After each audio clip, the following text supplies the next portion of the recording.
বাংলাদেশে এখন রাজনৈতিক দলগুলোর অবস্থা কি? কোন রাজনৈতিক দলটি জনপ্রিয়? কিংবা আগামীতে যে নির্বাচন হবে সেই নির্বাচনে কোন দল জনপ্রিয়তার ভিত্তিতে যদি সত্যিকার ভোট হয় সেই ভোটে তারা বিজয়ী হবে? অথবা আগামীতে যে নির্বাচন হচ্ছে সেই নির্বাচনে কি যারা ফ্যাসিস্ট হিসেবে ইতিমধ্যে আখ্যায়িত হয়েছে আওয়ামী লীগ এবং তাদের দোসর জাতীয় পার্টি, তারা কি নির্বাচনে অংশগ্রহণ করতে পারবে?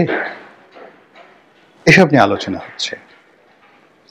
হচ্ছে যে বিএনপি যেভাবে ইলেকশন চাচ্ছে, অর্থাৎ তারা এখন একেবারে সুনির্দিষ্ট তারিখ দিয়ে আগস্ট মাসের 2025 সনের আগস্ট মাসের 5 তারিখে তারা নির্বাচন চাচ্ছে। প্রথমে মির্জা ফখরুল সাহেব বলেছিলেন যে আগস্ট মাসের মধ্যে, জুলাই আগস্টের মধ্যে নির্বাচন সম্ভব। আর সালাউদ্দিন সাহেব তিনি একেবারে স্পষ্ট করে বলেছেন যে তারা আগস্ট মাসের 5 তারিখে নির্বাচন চান। এবং বিএনপির অভ্যন্তরে যে সকল কথাবার্তা হচ্ছে নিজেদের মধ্যে একদম যাকে বলা হয় শীর্ষ পর্যায়ে, সেখানে তারা দুটো বিষয় একেবারে জিদের মধ্যে নিয়েছেন। নিজেদের অস্তিত্বের জন্য যেটিকে তারা খুব গুরুত্বপূর্ণ মনে করছেন এবং তারা মনে করছেন যে এটি যদি তারা ব্যর্থ হয় করতে, তাহলে রাজনৈতিক দল হিসেবে তাদের অস্তিত্ব থাকবে না। বিএনপি সেটি কি? সেটির প্রথমটা হলো যে জাতীয় নির্বাচনের আগে কোনো অবস্থাতেই স্থানীয় সরকারের নির্বাচন করতে দেয়া হবে না, যাবে না। এর জন্য দরকার হলে হরতাল হবে, অবরোধ হবে, আন্দোলন হবে, লড়াই হবে, সংগ্রাম হবে। এর কারণ হলো যদি ইউনিয়ন পরিষদ নির্বাচন হয়ে যায়, উপজেলা হয়ে যায়, পৌরসভা হয়ে যায়, সিটি কর্পোরেশন নির্বাচনগুলো হয়ে যায়, সেক্ষেত্রে জনপ্রতিনিধি হিসেবে যাদেরকে পাওয়া যাবে তারা এই সরকারের ক্ষমতার কে ফ্যাক্টর হিসেবে কাজ করবে এবং সরকার ইচ্ছে করলে তাদেরকে বিএনপির বিরুদ্ধে ব্যবহার করতে পারবে, আওয়ামী লীগের বিরুদ্ধে ব্যবহার করতে পারবে। এবং এরশাদ সাহেব যেভাবে উপজেলা পরিষদ চালু করে পুরো সংসদকে ঠুনকো বানিয়ে দিয়েছিলেন এবং উপজেলা চেয়ারম্যানদেরকে এতটা শক্তিশালী করেছিলেন স্থানীয় সরকার শক্তিশালীকরণের মাধ্যমে যে ওসি টিওনো সাহেবরা সবাই উপজেলা চেয়ারম্যানদের পেছনে জিহুজুর করত। এবং এরশাদ জামানাতে প্রথম কয়েক বছর একেবারে 88 সন পর্যন্ত এমপিদের কোনো পাত্তা ছিল না। সেখানে উপজেলা চেয়ারম্যান যারা হতেন তারাই শক্তিশালী ছিলেন এবং এটা এরশাদকে তার রাজনৈতিক যে সফলতা, এই সফলতার একটা মাইল ফলক বলা যেতে পারে তার এই উপজেলা পরিষদ। তো কাজেই এখন সরকার যখন প্রথমে এসেই সব স্থানীয় সরকারের নির্বাচনগুলো বন্ধ করেছেন, বাতিল করেছেন, আর খুব দ্রুত যখন এই নির্বাচনগুলো দিতে চাচ্ছে এবং ইতিমধ্যে আপনারা যারা জানেন যে উপজেলা পরিষদ চেয়ারম্যানদের সংগঠন হয়েছে, ভাইস চেয়ারম্যানদের সংগঠন হয়েছে, পৌর মেয়রদের সংগঠন হয়েছে, কাউন্সিলরদের সংগঠন হয়েছে এবং এরা দলে দলে বিভিন্ন গোয়েন্দা সংস্থা থেকে শুরু করে ছাত্র প্রতিনিধি তাদের সবার সঙ্গে নিয়মিত যোগাযোগ করছে এবং তারা যে কোনো মূল্যে সরকারের সঙ্গে কোঅপারেশন করতে রাজি। এদের একটা বিরাট অংশ আওয়ামী লীগের, বিএনপিরও কিছু আছে, তবে আওয়ামী লীগের সংখ্যা বেশি। তাদের প্রায় সবারই অর্থ আছে, টাকা আছে, জনসমর্থন আছে এবং তাদেরকে যদি এই সরকার প্রোটোকল দিয়ে আবার নির্বাচন নিয়ে যে যুদ্ধ, সেই যুদ্ধে অবতীর্ণ করিয়ে ক্ষমতার চেয়ারে বসিয়ে দেয় এবং তাদের মধ্যে যদি 50%ও পাশ করে আসে এবং বাকি 50% যদি বিএনপি জামাতের হয়, তবুও পুরো ইউনিটের উপর সরকারি কর্তৃত্ব থাকবে। এর কারণ হলো এখনকার স্থানীয় সরকারের যে কাঠামো আছে সেখানে মন্ত্রণালয়ের একছত্র আধিপত্য। কাজেই মন্ত্রীকে খুশি করার জন্য এবং মন্ত্রণালয় থেকে বরাদ্দ পাওয়ার জন্য তারা সরকারের লাঠিয়াল বাহিনী হিসেবে সব কাজ করবে। তো বিএনপি তো এই জিনিসগুলো বুঝতে পারে, এটা বোঝার জন্য খুব বেশি জ্ঞানের দরকার নেই এবং এই কারণেই তারা চাচ্ছে যে জাতীয় নির্বাচনের আগে স্থানীয় সরকার নির্বাচন সম্ভব নয়, করতে দেওয়া হবে না।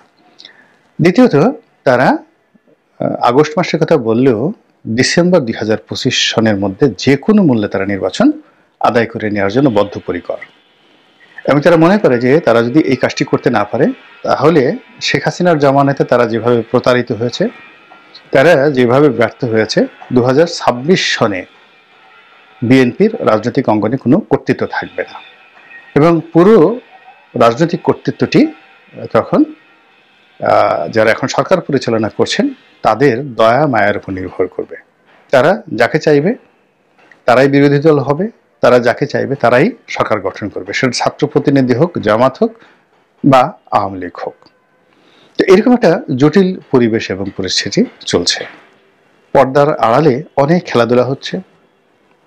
আওয়ামী লীগের দেশি বিদেশি যারা নেতা রয়েছেন তাদের সঙ্গে অনেকের যোগাযোগ হচ্ছে, আবার রাজনৈতিক দলগুলো নিজেরা যোগাযোগ করছে, সরকারের বিভিন্ন এজেন্সির সঙ্গেও কিন্তু বিভিন্ন যোগাযোগ হচ্ছে। তো এই যে একটা জটিল অবস্থা, এই জটিল অবস্থার মধ্যে আবার আমাদের মতো যারা ইউটিউব করেন, ফেসবুক যারা খুব সেলিব্রিটি এবং রাজনৈতিক বিশ্লেষক বা রাজনীতির বিষয়াদি নিয়ে ইতিমধ্যে যারা খুবই জনপ্রিয়, তারা প্রায় প্রতিদিনই জরিপ করছেন। কেউ হয়তো জামাতের পক্ষে জরিপ করছেন, সেখানে দেখা গেল জামাত খুবই জনপ্রিয় এবং এই সেক্টরে সবচেয়ে দুর্বলতম অবস্থানে এখন আছে বিএনপি। বিএনপির পক্ষে আসলে সোশ্যাল মিডিয়াতে কোনো সেলিব্রিটি নেই, তাদের পক্ষে কথা বলার কেউ নেই, তাদেরকে প্রমোট করার কেউ নেই, এমনকি মূলধারার যে গণমাধ্যম সেখানেও বিএনপি এখন বলতে গেলে মজলুম অবস্থায় আছে, আওয়ামী লীগের মতোই মজলুম অবস্থা আছে। তাদেরকে ভয় পাচ্ছে, তাদের খবর প্রচার করছে, জাস্ট তাদের খবরগুলো প্রচার করছে, কিন্তু তাদেরকে প্রমোট করার জন্য বাংলাদেশের মূল ধারার গণমাধ্যমের একটি গণমাধ্যমও কাজ করছে না, একজন সাংবাদিকও কাজ করছেন না দেশে এবং দেশের বাইরে। তো এই হলো বাস্তবতা। তো যাই হোক, এরই মধ্যে আওয়ামী লীগের যারা লোকজন, যারা সেই গত 15টি বছর ধরে আসলে অনলাইনে বিএনপির সঙ্গে এবং জামাতের সঙ্গে পারছিলেন না, বিশেষ করে অনলাইনটা জামাতের দখলে বেশি, তারা এই সময়টিতে ফিরে এসেছে জামাতের রূপ নিয়ে। অর্থাৎ এখন সেই 2009 থেকে 2025 পর্যন্ত বা 24 পর্যন্ত জামাত যতটা সক্রিয় ছিল অনলাইনে, আওয়ামী লীগের লোকজন এখন যে যার মতো করে অনলাইনে সক্রিয় হয়ে পড়ছে। অনেকে পালিয়ে আছেন দেশে, দেশের বাইরে, অনেকে প্রকাশ্যে আছেন এবং তারা কখনো একটা ফেসবুক স্ট্যাটাস দিয়ে, কখনো কোনো একটা ভিডিওকে ভাইরাল করার জন্য হাজার হাজার ডলার তারা খরচ করছে এবং প্রায় প্রতিদিনই একটার পর একটা গুজব বলেন, কাহিনী বলেন, নাটক বলেন, মানে পুরো জাতিকে বিভ্রান্ত করে ফেলছে এবং অদ্ভুত অদ্ভুত সব যুক্তি, অদ্ভুত অদ্ভুত সব তথ্য এবং উপাত্ত সব কিছু দিয়ে বারবার শুধু আওয়ামী লীগের নাম, Awami League versus BNP, BNP versus Jamaat, এই বিষয়গুলো আপনার সামনে অটোমেটিক চলে আসছে। ইউটিউব খুলে দেখেন, তারপরে ফেসবুক খুলে দেখেন, লিঙ্কডইন খুলে দেখেন, বাইডু খুলে দেখেন, অন্যান্য যে সকল আরও টিকটক খুলে দেখেন, সেখানে নেগেটিভ হোক পজিটিভ হোক, যদি 10টি আপনার খবর থাকে, 10টির মধ্যে 8টি খবরের সঙ্গে আওয়ামী লীগ নামটি জড়িত, পক্ষে হোক বিপক্ষে হোক। ফলে আওয়ামী লীগকে ভোলানো যাচ্ছে না। এক। 2 নম্বরে এই যে জরিপগুলো হচ্ছে, সেই জরিপের যে ফলাফল, সেই ফলাফলটা দুর্ভাগ্যজনক হলেও সত্য যে আওয়ামী লীগের পক্ষে পুরো ফলাফল এরকমই সবার কাছে তুলে ধরা হচ্ছে।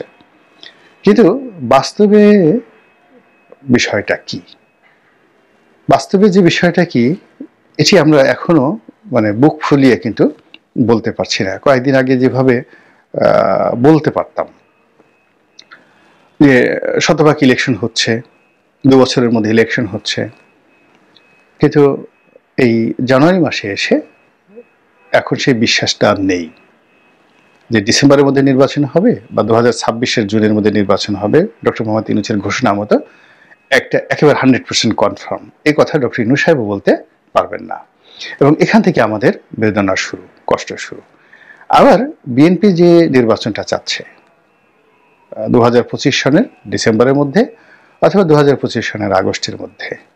এটি যে হবে তাও বলতে পারছি না। আবার ছোট ছোট রাজনৈতিক দল যারা সরকারের পক্ষে আছে একদল, আবার বিএনপির পক্ষে আছে একদল, তারা যে সরকারকে খুশি করার জন্য তারা বলছেন যৌক্তিক সময়ে ইলেকশন হবে, তারপর প্রয়োজনীয় সংস্কার শেষে ইলেকশন হবে, এই কথাগুলো তারা বলছে। এটিকে ফেলে দেওয়ার মতো নয়। এখন বাস্তব অবস্থা কি? বাস্তব অবস্থা হলো যে সরকার সংস্কারের নামে যে প্রশ্নগুলো উত্থাপন করেছে, এতে পুরো পরিস্থিতি জটিল হয়ে পড়েছে।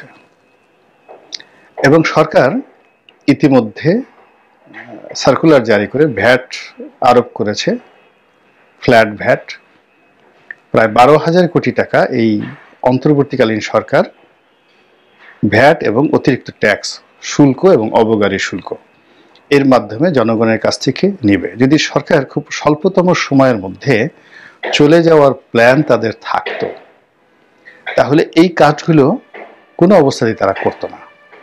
তারা একটা লং টার্ম সময় নিয়ে তারা থাকতে চাচ্ছে। তো এই জন্য সরকারের যে অর্থনৈতিক ভিত্তি, এটাকে তারা চলমান রাখতে চাচ্ছে। দ্বিতীয়ত, ব্যাংকিং সেক্টরে তারা কিন্তু ছাড় দিচ্ছে, এসএলএমের কোম্পানিগুলোকে ছাড় দিচ্ছে, অনেককে তারা ছাড় দিচ্ছে।